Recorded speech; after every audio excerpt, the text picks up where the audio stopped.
the American Coalition for Ethanol believes that low carbon policy should be part of the mix as we look at future drivers for ethanol demand. I'm speaking today with Ron Alverson, board member for Dakota Ethanol, on why the low carbon conversation is important for ethanol plants and how improvements to the GREET model could benefit producers' bottom lines. Well, hi, Ron. Thanks for making time today. So we're talking about GREET today.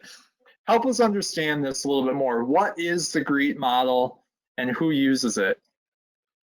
Okay, the GREET model is GREET is an acronym for the greenhouse gases, regulated emissions, and energy use in transportation.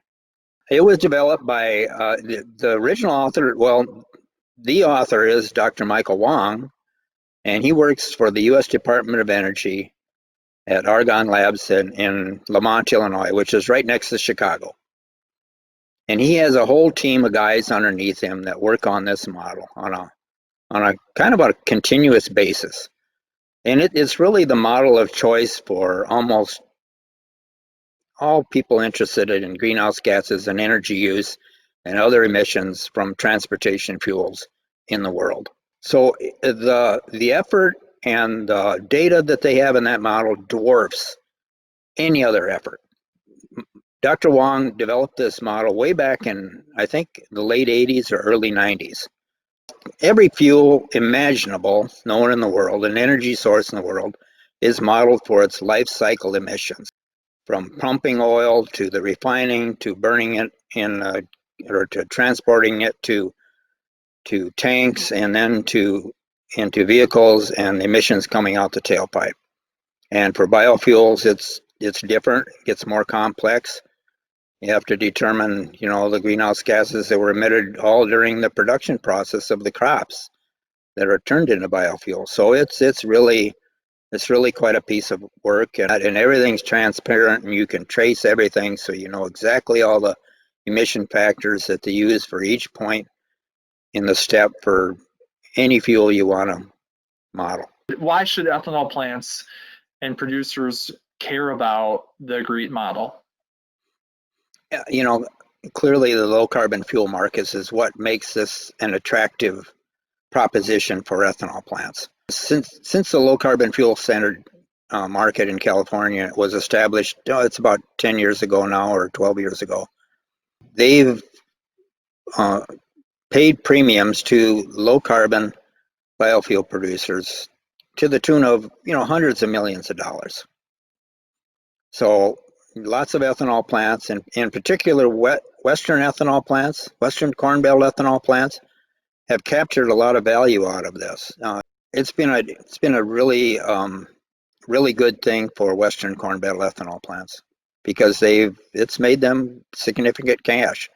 That's what's made the ethanol plant so responsive to this. That the pure cash that they can generate by reducing carbon footprints.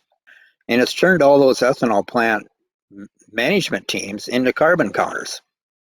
They know this GREET model really well now, and they make management decisions that are not only based on what we typically think of as best management practices at ethanol plants, but if they can reduce energy use by adopting some new energy saving technology at the plant, it's way more economic now than ever before because of the low carbon fuel standard. One thing that I've heard you talk about is the need to update some of this modeling. If that happens, how does that benefit producers? Yeah, one of the real issues we have with biofuels, we're a very young industry, so we've experienced rapid improvements in technology, and so we're reducing our carbon footprint really rapidly, just through learning process. And so it's just crucial that the modelers keep up with the latest, and it's a difficult prospect for them to do that. It takes a lot of time and effort and a lot of communication between a lot of different places to do that. And you think about who we're competing against it in that with fossil fuels. The fossil fuels that we're currently using are getting more remote, harder to extract. So their carbon footprint is going up. If they're not improving anymore, then their carbon footprint's about right. But with biofuels, carbon footprint improving rapidly, even going back 5 years doesn't do it justice for what's going on today. So it's a really a constant issue for us biofuel feedstock producers or biofuel producers. So we try to do our best to keep getting the latest information to the modelers. They like to, as any good scientist and statistician would say, we need a lot of data.